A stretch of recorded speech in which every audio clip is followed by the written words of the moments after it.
Fort Bragg had a particular smell in October. Motor oil, pine resin, and something older, something that seeped up from the very concrete of the place. It was the smell of decades of service, of sacrifice, of men and women who had pressed their boots into this same ground and carried the nation's weight on their shoulders. Not everyone who walked those corridors understood that. Lieutenant Commander Derek Harwell was not a man inclined toward deep reflection. He was inclined toward results, toward precision, and toward the unshakable conviction that the world sorted itself cleanly into two categories: people who had earned the right to walk into a room, and people who hadn't. He had earned it. 3 tours in Afghanistan, 2 in Iraq, 2 Silver Stars, a Navy Cross that he mentioned once a year, reluctantly, when someone junior asked. His chest told a story before he ever opened his mouth, and he wore that story the way some men wear cologne. You knew it was there before he said a word. The Joint Command briefing had been scheduled for 0900 hours, but Harwell arrived at 0845, which was standard. He liked to read a room before it filled. He liked to know where the power sat before the chairs were occupied. The hallway outside the Pentagon's satellite briefing suite at Bragg was the usual organized chaos of a multi-branch gathering. Army green, Navy blue, the occasional Marine Corps dress uniform cutting through the crowd like a blade. Officers clustered in the way officers do. Rank finding rank, branch finding branch, the invisible social gravity of the military hierarchy pulling people into their natural orbits. That was when he saw her.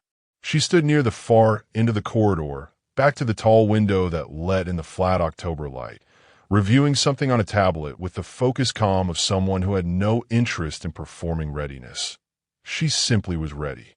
She was tall, nearly 6 feet, with close-cropped natural hair, and a bearing so precise it looked carved from something harder than bone. Her Army uniform was pressed to a standard that made most people in the hallway look slightly rumpled by comparison. She wore no expression that could be easily read. She was, Harwell noted with the practiced eye of a man who categorized everything he saw, utterly self-contained.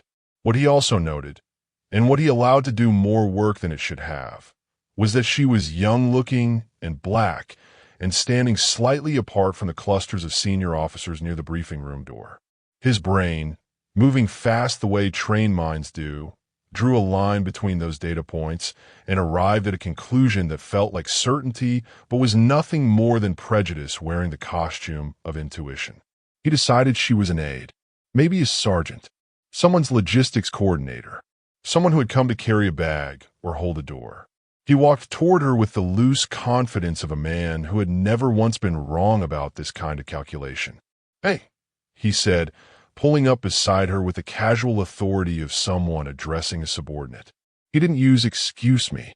He didn't use her rank, because he had already decided she didn't have one worth using. "You with the catering staff?" Or, he paused, letting the grin do the rest of the sentence's work. It was the kind of grin that expected to be laughed at. It had probably always been laughed at. The woman looked up from her tablet. She took one full second to look at him. Not in surprise, not in confusion, but with the measured patience of someone who has encountered this particular species of error before and has developed, over a long career, a very specific way of handling it. "Catering," she repeated. Her voice was unhurried. It had the register of someone who chose words the way a surgeon chooses instruments. "Just a joke," Harwell said, backpedaling slightly but not fully. "I just meant, you look a little young to be in that room."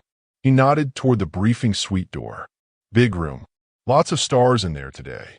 You said it the way you'd warn a child away from highway." She studied him for another moment. Then she said calmly, "I know. 4 of them are mine." Harwell blinked. "I'm sorry. The stars," she said, and returned to her tablet. 4 of them belong to my command." He laughed. It was a short, reflexive sound, the kind of laugh that comes out when the brain hasn't yet caught up with the situation and fills the silence with something that, in retrospect, is deeply embarrassing. "Right," he said. "Sure." He was still smiling, but it was the smile of a man who has begun, on some subconscious level, to feel the floor shifting beneath him. A young captain materialized at Harwell's elbow. Army, 25 at most, eyes wide and face, doing something complex that was half horror and half the very specific expression you make when watching someone step into a hole you could see from 50 meters away, but couldn't reach them in time to stop. "Sir," the captain said to Harwell, his voice careful and deliberate. "I just want to make sure. Have you been introduced to General Carter?" Harwell's smile finished dying. Her full name was General Adrienne Josephine Carter, United States Army, and she had been, for the past 11 months, the Deputy Commander of United States Army Forces Command, a role that put her in operational authority over more than 750,000 soldiers. She was 49 years old.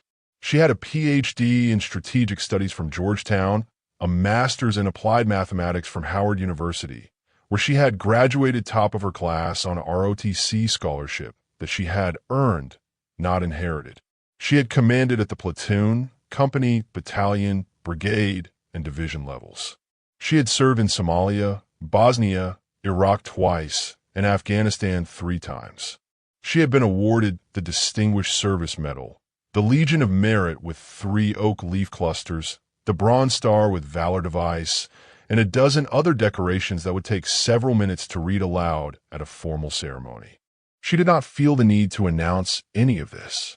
She rarely did. The uniform spoke for those who knew how to listen to it. The 4 stars on her shoulders spoke for those who looked. She had found, over the course of a career that began when she was 22 years old and had never paused for breath, that the people who most needed things explained to them were often the people who would learn the least from the explanation. I earned every single thing on this uniform. I didn't ask for shortcuts, and I didn't get any. All I got was time, and I used every second of it. She had grown up in Baltimore, Maryland, in a household where her mother worked double shifts as a nurse, and her father, a Vietnam veteran who spoke little about what he had seen, but always stood when the flag passed, had pressed into her from childhood a particular understanding of service, not as obligation, not as duty imposed from outside, but as the deepest form of belonging available to a person. You served because you were part of something, and being part of something meant you showed up for it, fully, even when it cost you. It had cost her. She did not pretend otherwise. There were promotions that came 2 years later than they should have. There were rooms she entered where the temperature dropped 3 degrees when she walked in, where eyes slid to the door frame behind her, as if hoping for someone else to follow. There were evaluations that damned with faint praise and field assignments that were just remote enough to suggest she was being managed rather than developed. She had kept a private accounting of all of it, not out of bitterness, but because she believed that the only way to change a system was to understand it precisely, and you could not understand what you refused to see clearly. She had outlasted most of it. She had outperformed the rest. And now she was standing in a hallway at Fort Bragg, watching a Navy SEAL lieutenant commander process the information that he had just made a catastrophic social error in front of a witness. And she felt, not anger, exactly, something more like the particular tiredness of a person who has eaten the same meal too many times and can no longer pretend it is interesting. The briefing room door opened at precisely 0900. What happened next was not choreographed. No one had arranged it. It was simply the natural consequence of rank and respect operating in the way they are supposed to operate in a functional military, which is to say, without regard for who the person is, only for what they have earned. General Marcus Webb came through the door first. He was Army Chief of Staff, a man who had commanded a corps in Iraq and had the unhurried physicality of someone who has spent 40 years in uniform and arrived, somewhere in the last decade, at a state of absolute ease with his own authority. He was 61, silver-haired, and when he saw General Carter standing in the hallway, his right hand came up immediately, clean and crisp, in a salute that contained, if you were paying attention, and Harwell was paying attention now, with every nerve he had, a quality of genuine respect that went beyond formality. "Adrienne." Webb dropped the salute and extended his hand. "Good to see you here. We've been waiting on your read of the Eastern Theater assessment." Marcus. She returned the salute first, then the handshake. I have thoughts. You always do. That's why we want them. Behind Webb came General Patricia Osei, Joint Chiefs Liaison, a compact woman with reading glasses pushed up in her hair and a reputation for the kind of strategic intelligence that had, on 2 separate occasions, been credited with preventing operational failures that would have cost lives and headlines. She saw Carter and stopped walking. She saluted. General Carter. The room's been arguing about the logistics framework since Tuesday. I was hoping you'd settle it. I'll do my best, Carter said. General Robert Diaz, Army Forces Command Chief of Staff, Carter's direct subordinate, but a formidable figure in his own right, came through next. His salute was the salute of someone who has worked alongside a person long enough to know exactly what they are made of. It was precise. It was without irony. It was, Harwell would think later, the most communicative salute he had ever witnessed. And then General Howard Finch, Air Force, co-chair of the Joint Assessment Panel, who saluted Carter with a nod that seemed to say, "The reason we're all here is in this hallway, not the room, and we all know it." For generals, for salutes, rendered in the space of 90 seconds, to a woman who had been standing alone at a window with a tablet, whom a lieutenant commander had just asked if she was with the catering staff.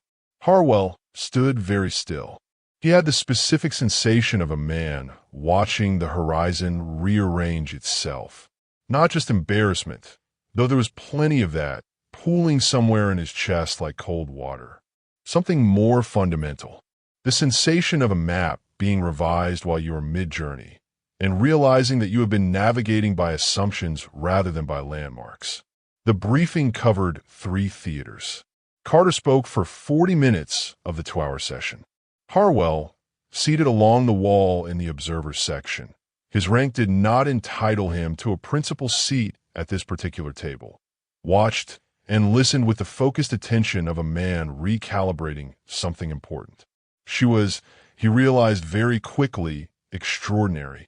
Not in the way that people sometimes use that word to signal surprise, as if capability were a departure from expectation rather than a natural result of decades of focused work. She was extraordinary the way a master craftsman is extraordinary. You could see, in every movement and decision, the accumulated weight of 10,000 hours of practice. She had read every document, not summaries, the actual source material. She asked questions that revealed she had traced logistics chains back 4 levels of dependency. She challenged a projection from an intelligence analyst not by dismissing it, but by identifying the specific assumption buried in the 3rd variable that made the model fragile under certain conditions, and then suggesting, briefly and without drama, 3 ways to stress test it before the next briefing cycle. The analyst, a colonel with 20 years of experience, nodded slowly and wrote it down. She knew the names of 3 junior NCOs who had been instrumental in a supply chain fix in the eastern sector, and she mentioned them by name in a context that made clear she had not been briefed on the minutes before. She had simply paid attention, over time, to the people doing the work that made the larger picture possible. At one point, General Webb deferred to her on a question about force posture in a way that made the deference feel structural rather than courteous, as if her judgment on this particular matter was simply the most reliable instrument in the room, and everyone knew it and had arranged themselves accordingly. She didn't perform authority. She simply had it, and it had been built brick by brick over 27 years of showing up.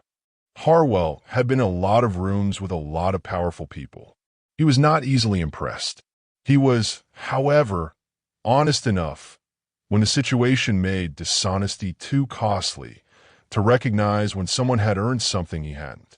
General Adrienne Carter had earned everything in this room, and he had walked up to her in the hallway and asked if she was catering.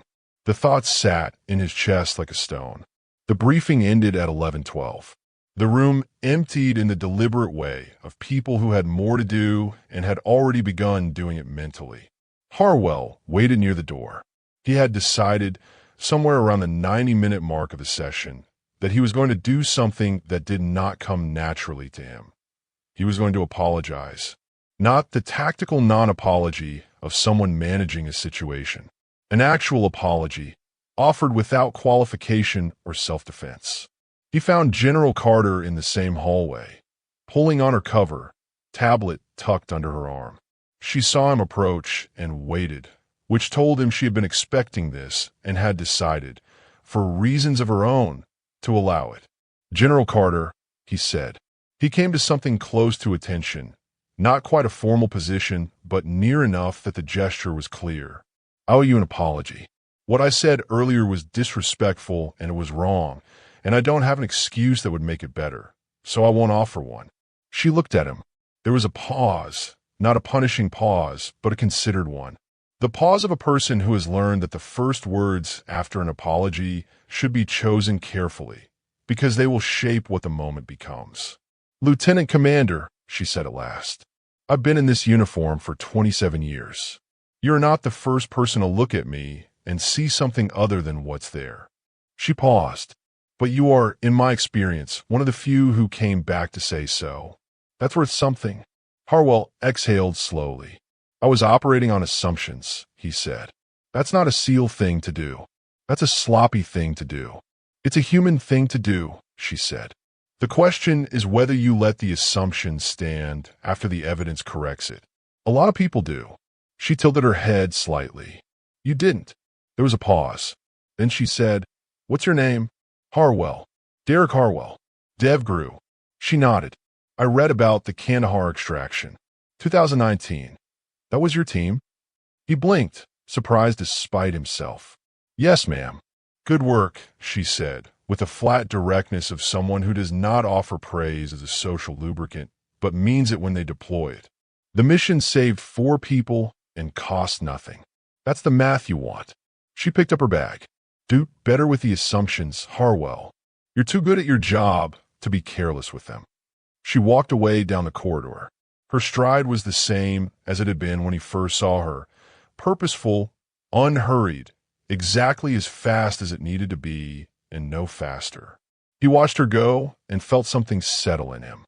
Not the comfortable settling of a man who has been let off the hook. The harder, more useful settling of a man who has understood something about himself that he did not understand an hour ago, and who has decided to carry the understanding forward rather than bury it. There is a particular loneliness that Black women in elite institutions know and rarely speak about, not because it is unspeakable, but because speaking in certain rooms costs more than silence. And survival sometimes requires the economy of choosing which truths to voice and when. Adrienne Carter had known this loneliness. She had known it as a second lieutenant at her first duty station, when a senior captain had looked through her during a briefing and addressed her comments to the man standing next to her, as if she were a ventriloquist dummy and the words had come from somewhere else. She had known it as a major, when she had been the only person in a room of 12 who was both Black and a woman, and had felt the particular texture of being watched differently, assessed on a sliding scale, where every success was attributed to luck or quota, and every error was filed away with disproportionate weight. She had not let it break her.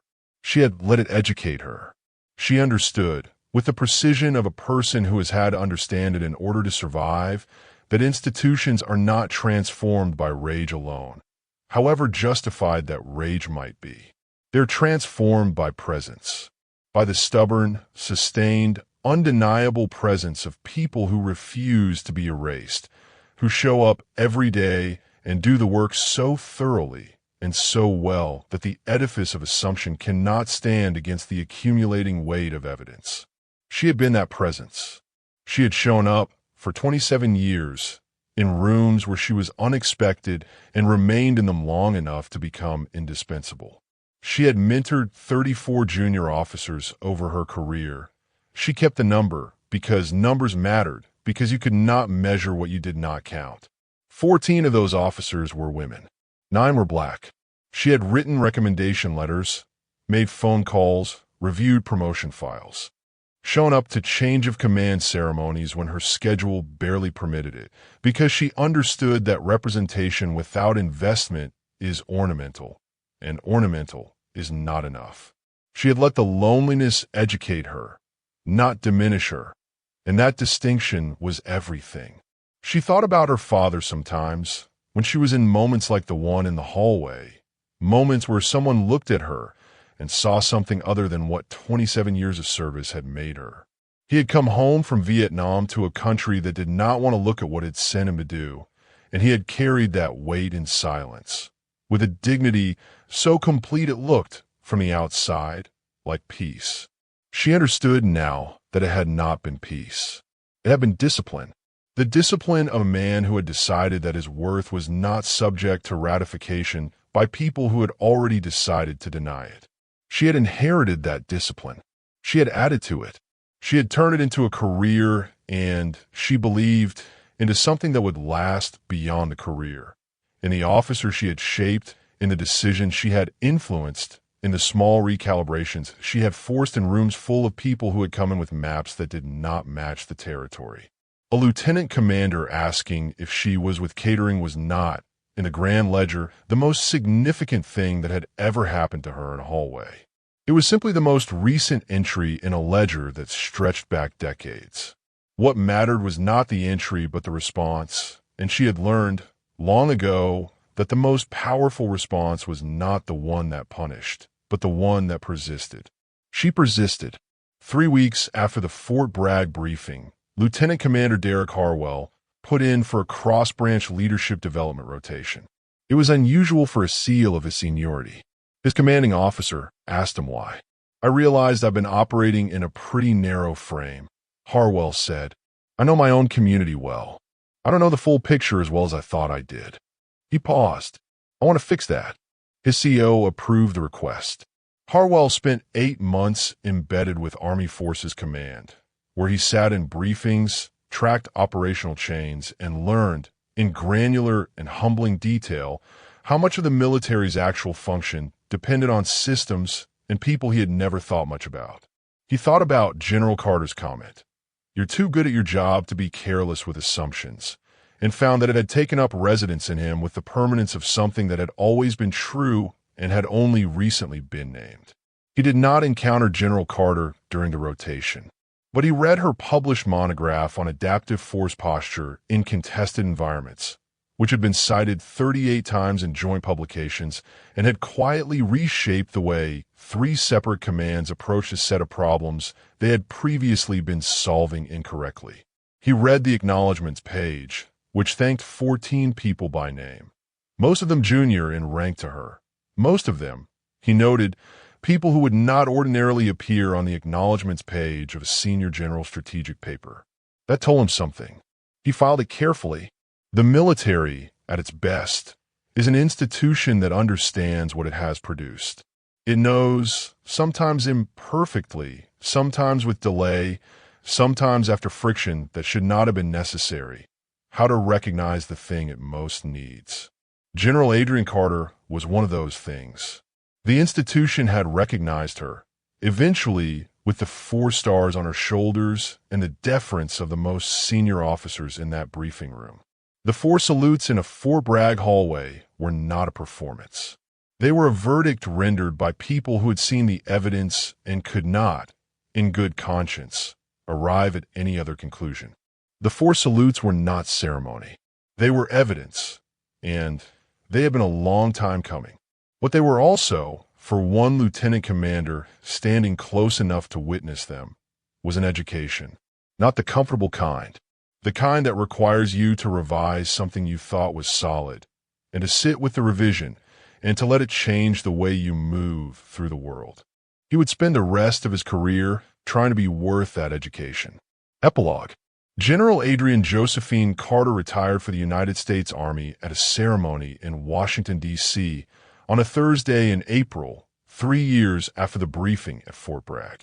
The ceremony was attended by 2 former Secretaries of Defense, the current chairman of the Joint Chiefs, and 6 generals who had served under her command at various points in her career and had made, in several cases, significant personal effort to be present. Her remarks were 17 minutes long. She thanked her family, her soldiers, her mentors, and the 34 officers she had mentored. She read their names aloud, all 34, pausing on each one the way you pause on something that matters.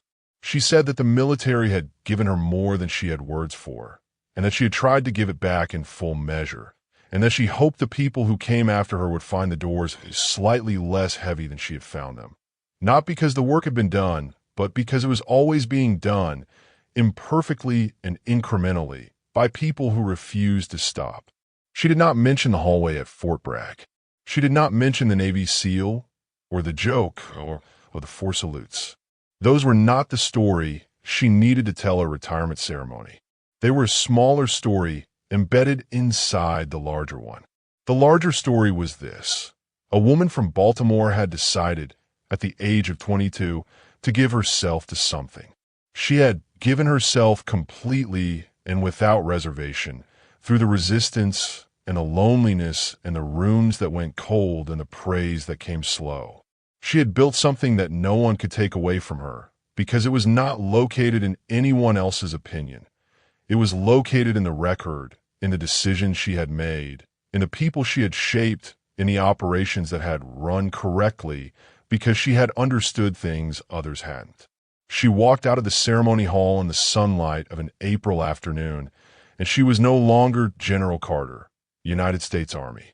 She was Adrienne, who had been a soldier, who had been exceptional at it, who had paid the full price of that exceptionality and had decided, at every juncture where the price was presented, to pay it. She did not look back at the building. She had already given it everything it was going to get.